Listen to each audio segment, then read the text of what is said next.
রব্বুল আলামিন ফরমায় নিশ্চয় ঈমানদারগণ যারা ঈমান আনছে আল্লাহ তাআলার উপর এবং নেক কাজ করছে, ঈমান আনবে পাশাপাশি ভালো কাজ করবে, নেক কাজ করবে, আল্লাহর বিধান আর নবীর তরিকা মতো তার জীবনের পরিচালনা করবে, রব্বুল আলামিন ফরমায় কানাত লাহুম জান্নাতুল ফিরদাউসি নুজুলা। আল্লাহ রব্বুল আলামিন ওই সমস্ত মুমিন বান্দাবান্দির জন্য জান্নাতুল ফিরদাউস রাখছেন। মুমিন আমল করতে গেলে প্রথম শর্ত ঈমান আনতে হবে। ঈমান ছাড়া জীবনের আমলের কোনো মূল্য নাই। প্রথম শর্ত ঈমান, দ্বিতীয় নম্বর শর্ত আমল, তৃতীয় নম্বর পুরস্কার আল্লাহ বলছেন জান্নাতুল ফিরদাউস। ঈমান খারাপ। আমরা ছোটবেলা বক্তব্য করছি আমানতু বিল্লাহি ওয়া মালাইকাতিহি ওয়া কুতুবিহি ওয়া রুসুলিহি ওয়াল ইয়াউমিল আখিরি ওয়াল কদরি খাইরিহি ওয়া শাররিহি মিনাল্লাহি তাআলা ওয়াল বাসি বাদাল মাউত। সংক্ষিপ্ত আকারে ঈমানের পরিচয়। আমানতু বিল্লাহ, আল্লাহ আমি তোমার উপরে ঈমান আনলাম। আল্লাহ তাআলার উপর ঈমান আনলাম, আল্লাহর এক বলিয়া বিশ্বাস করলাম। লা ইলাহা ইল্লাল্লাহু মুহাম্মাদুর রাসূলুল্লাহ। আল্লাহ আমি সাক্ষী দিলাম তুমি আল্লাহ ছাড়া কোনো মাবুদ নাই। আল্লাহ আমার নামাজ তোমার জন্য, আমার রোজা তোমারে খুশি করার জন্য, আল্লাহ আমার সুবহানাল্লাহ তোমারে খুশি করার জন্য, আমার আলহামদুলিল্লাহ তোমারে খুশি করার জন্য, আমার ওয়াজ করাও তোমারে খুশি করার জন্য, আমার ওয়াজ শোনাটাও তোমারে খুশি করার জন্য, আমার কোরআন মাজিদের তিলাওয়াত তোমারে খুশি করার জন্য, আমার দান সদকার উদ্দেশ্য আল্লাহ একমাত্র তুমি মজিবরে খুশি করার জন্য। আল্লাহ তোমার রাজি খুশি হওয়ার জন্য যদি আমি সাধারণ মানুষের জীবন দিতে হয়, আল্লাহ আমার জীবন দিতে রাজি, তবুও তুমি মওলার সাথে শরীক করতে রাজি হব না। ইন্না সালাতি ওয়া নুসুকি ওয়া মাহইয়ায়া ওয়া মামাতি লিল্লাহি রাব্বিল আলামিন। আল্লাহ আমার জীবন যেটা তুমি দিছো আমার নয়, আমার জীবনটা তোমার। আল্লাহ তোমার দিনের জন্য, তোমার রাজি করার জন্য, তোমারে খুশি করার জন্য যদি আমার জীবন দিতে হয়, আল্লাহ আমার জীবন দিতেও রাজি, তবু আমি ঈমান ছাড়তে রাজি না। সাহাবায়ে কেরাম জীবন দিছ, ঈমান ছাড়ছেন না। ঈমান থাকি একটা সুতা করে ঈমান ব্যস্ত হইছে। বেলাল হাবশী রাদিয়াল্লাহু তাআলা আনহু উমাইয়া ইবনে খালফের গোলাম ছিলেন। যখন উমাইয়া ইবনে খালফ জানলো হযরতে বিলাল রাদিয়াল্লাহু তাআলা আনহু ইসলাম কবুল করে নিয়েছেন, উমাইয়া ইবনে খালফ বেলাল রাদিয়াল্লাহু তাআলা আনহুর খবর দিল, বেলাল তুমি যদি মুহাম্মাদের ধর্ম ত্যাগ করে দাও, ছেড়ে দাও, তাহলে তোমার উপরে আর জুলুম করবে না, অত্যাচার করবে না, তোমারে কষ্ট দিব না। বেলাল রাদিয়াল্লাহু তাআলা ডাক দিয়ে বলেন, উমাইয়া ইবনে খালফ আমি এমন আল্লাহর উপরে ঈমান আনছি, আমার ঈমান আনার কারণে যদি আমি বেলাল জীবন দিতে হয়, আমি বেলাল আমার জীবন দিতে রাজি, তবুও ঈমান ছাড়তে রাজি না। উমাইয়া ইবনে খালফে বেলাল রাদিয়াল্লাহু তাআলা আনহুর মরুভূমির মধ্যে শুয়াইয়া,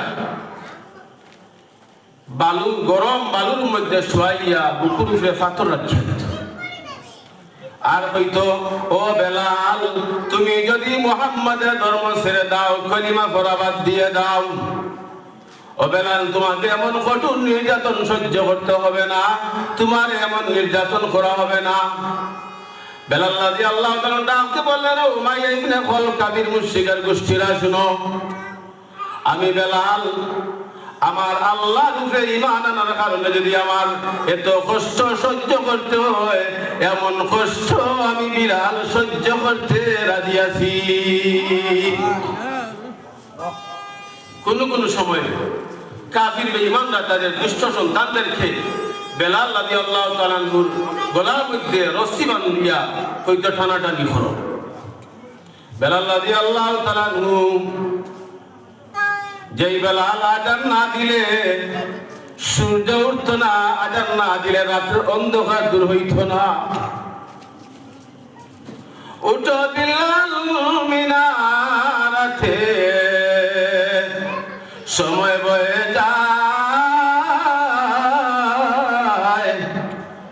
আজান দাও গো মধুর সুরে, সুরমার মনে চায়। এই গজলগুলো আমরা ছোটবেলায় লিখতাম। এমন দামি সাহাবী বিলাল হাবশী রাদিয়াল্লাহু তাআলা ধরে মরুভূমির বালুর মধ্যে টানা হেঁচড়া করত।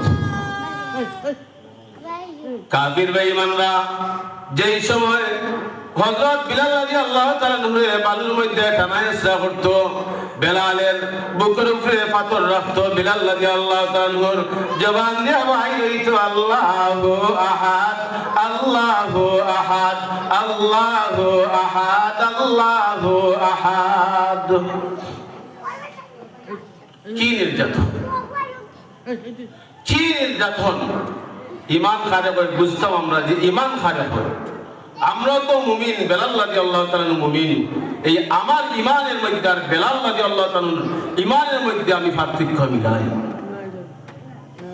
এত ভালো সাহাবী ছিলেন, ঈমান কবুল করার কারণে এমন কঠোর নির্যাতন সহ্য করছেন। পরবর্তীতে আবু বকর সিদ্দিক রাদিয়াল্লাহু তাআলা 40টা দিরহাম দিয়া হযরত বেলাল হাবশী রাদিয়াল্লাহু তাআলা নুরে কিনিয়া আজাদ করিয়া মুক্ত করিয়া দিয়া দিলেন। একদিন সাহাবায়ে কেরাম ডাক দিয়ে উমর রাদিয়াল্লাহু তাআলা জিজ্ঞাসা করলেন, ও বেলাল, আরবের কাফির মুশরিকরা তোমার এত নির্যাতন করত, এত কষ্ট দিত, ও বেলাল তবুও তোমার জবান দিয়া যত কষ্ট দিত তবুও বাইর হইত আল্লাহু আহাদ, আল্লাহু আহাদ, আল্লাহু আহাদ, আল্লাহু আহাদ। ও বেলাল, এত কষ্ট তোমার আরবের কাফির মুশরিকরা দিত, উমাইয়া ইবনে খালদ তোমার এত নির্যাতন করত, তবুও তোমার জবান দিয়া দেখা যায় তারা যত নির্যাতন করতো তুমি তত আওয়াজ উচ্চারণটা তত বড় করতে। কারণ কি? বেলাল রাদিয়াল্লাহু তাআলা ডাকতে বললেন, আমার নবীজির সাহাবায়ে কেরাম শুনো, কাফির মুশরিকরা যখন আমারে কষ্ট দিত, মরুভূমির মধ্যে শোয়াইয়া রাখতো, আমারে রশি বান্ধিয়া টানা হেঁচড়া করতো, আমি খুব কষ্ট পাইতাম। কিন্তু আমি যখন আমার মহান আল্লাহর নাম উচ্চারণ করতাম, আল্লাহু আহাদ, আল্লাহু আহাদ, কাফির বেঈমানরা যে আমারে কষ্ট দিতেছে, বিন্দু মাত্র কষ্ট আমি বেলাল তার পাইতাম না।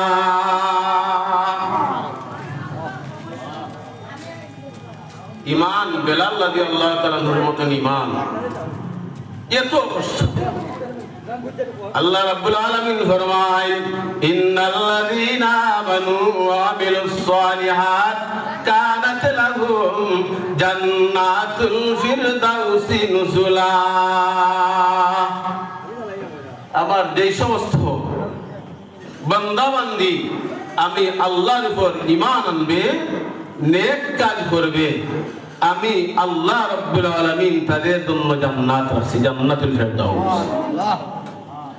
সাহাবায়ে কেরাম এই কথার বিশ্বাসী ছিলেন, যার জন্য বেলাল রাদিয়াল্লাহু তাআলা জীবন দিতেও রাজি হয়েছে। বিলাল কাফির মুশরিকদের বলতেন, ও কাফির বেঈমানরা, তোমরা যদি আমি বেলালকে মেরে ফেলো, আমাকে জবাই করে ফেলো, আর আমার মওলা যদি আমার উপরে সন্তুষ্ট থাকেন, আমি বেলাল আমার জীবন বারবার দিতেও রাজি আছি।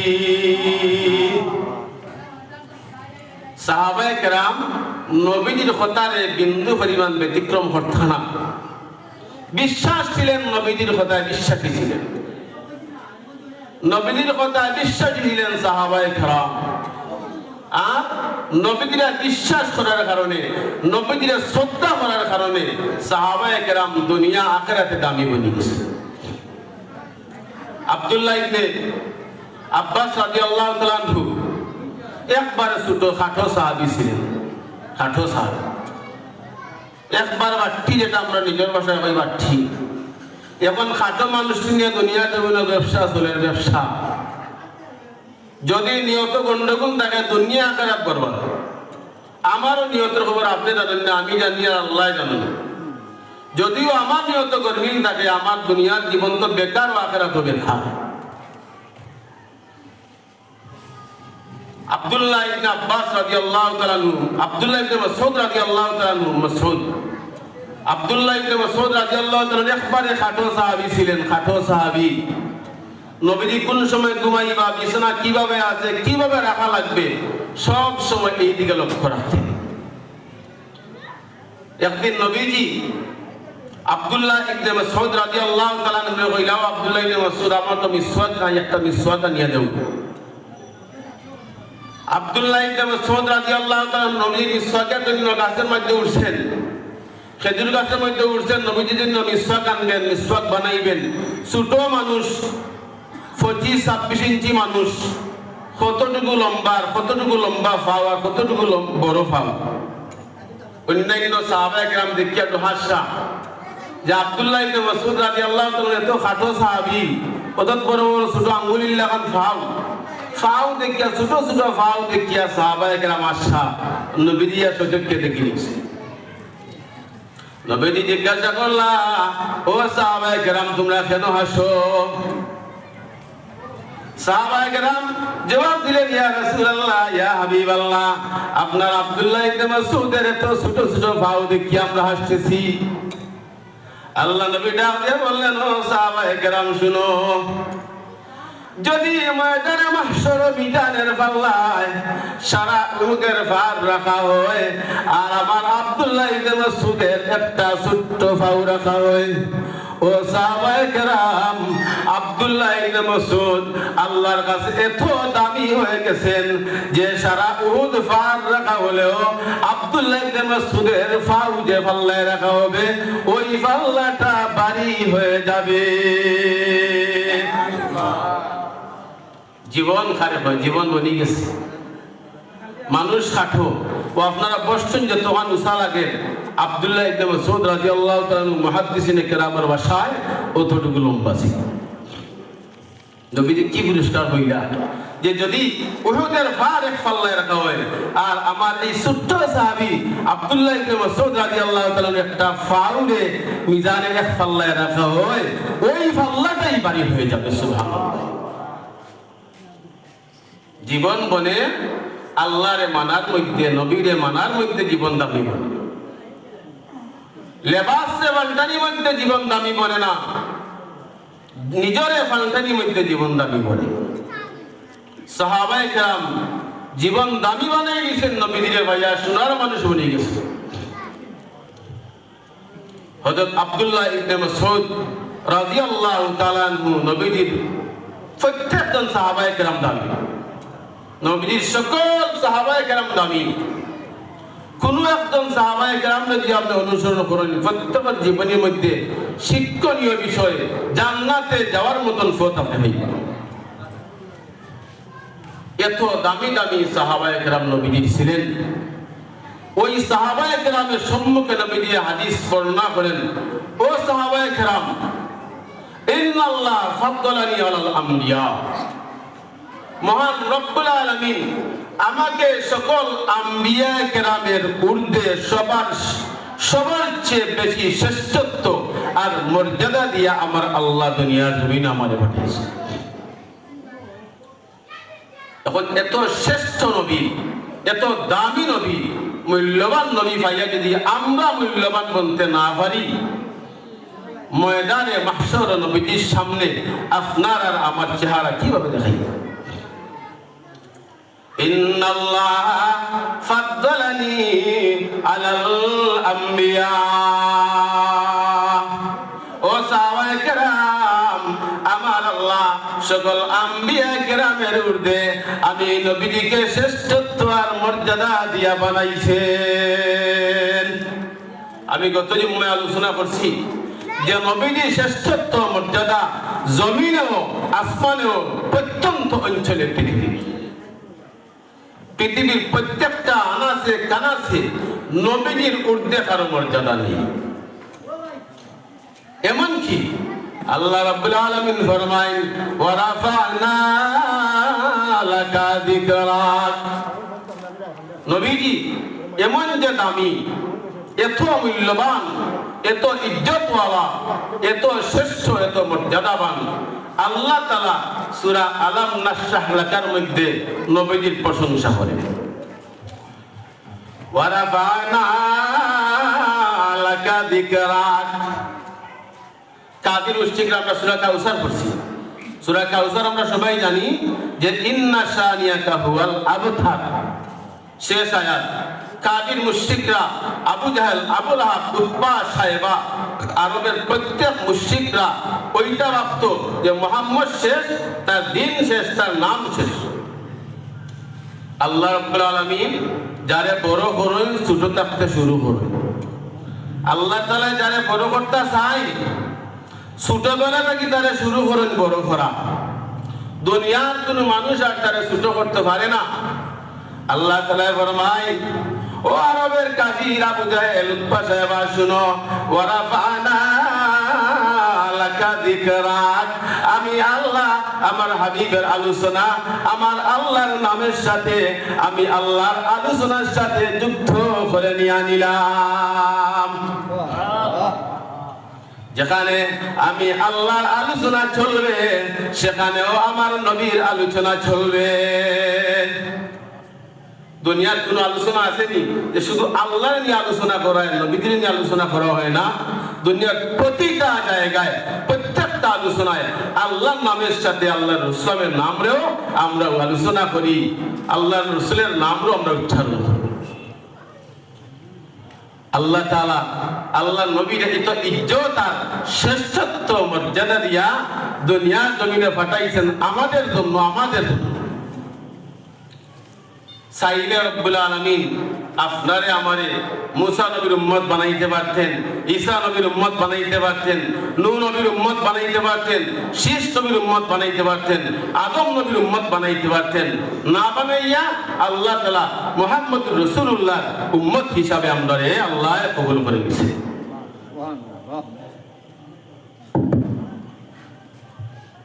আল্লাহ তাআলা আমরারে শেষ নবীর উম্মত বানাইছেন, শ্রেষ্ঠ নবীর উম্মত বানাইছেন।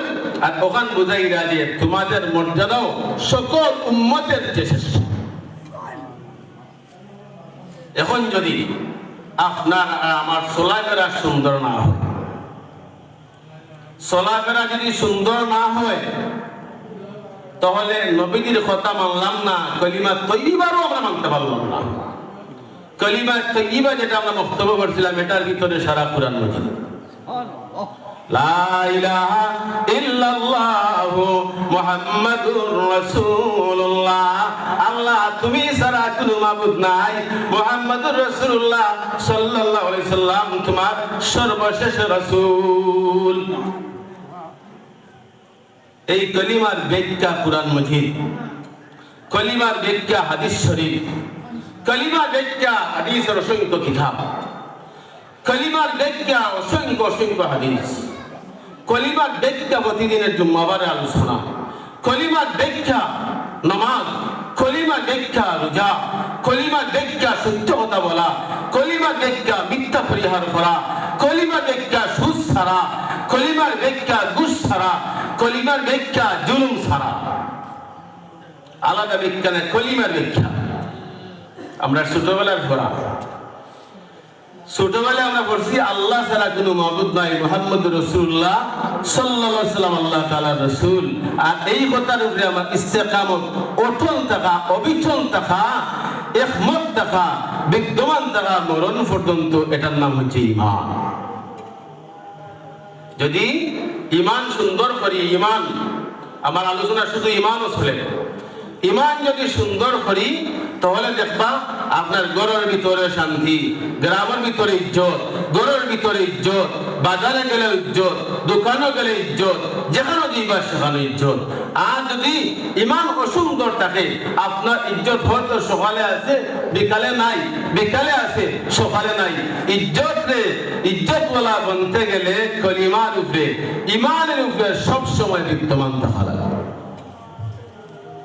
ইমানের উপরে যদি আমরা বিদ্যমান থাকি তাহলে দুনিয়ার মখলুক গুলো আমরা বাধ্য হয়ে চলব।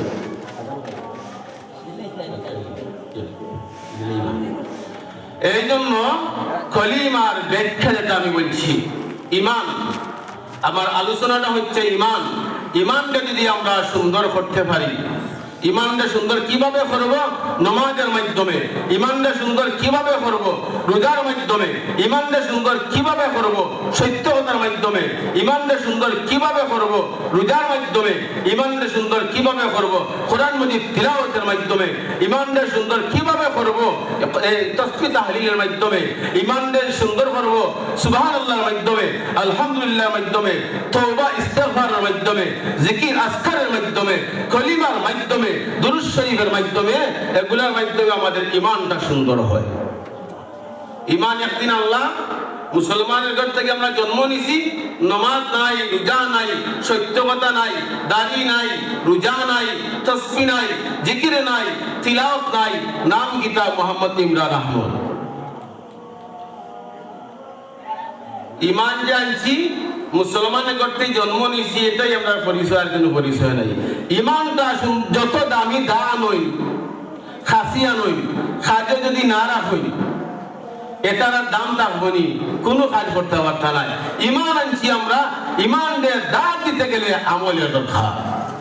এই জন্য জুমাবারে আমরা আলোচনা শুনি, এই শুক্রবারে নামাজ পড়ি শেষ নাই, বরং প্রতিদিন ফার্স্ট বেলা আজান দিয়ে আমরা ডাকা ওর আসো হাইয়া আলাস সালাহ, নামাজের দিকে আসো, নামাজ রীতিমতো পড়া ওঠা ইনশাআল্লাহ তাআলা। আমার কথা নয়, আল্লাহ তাআলার কথা।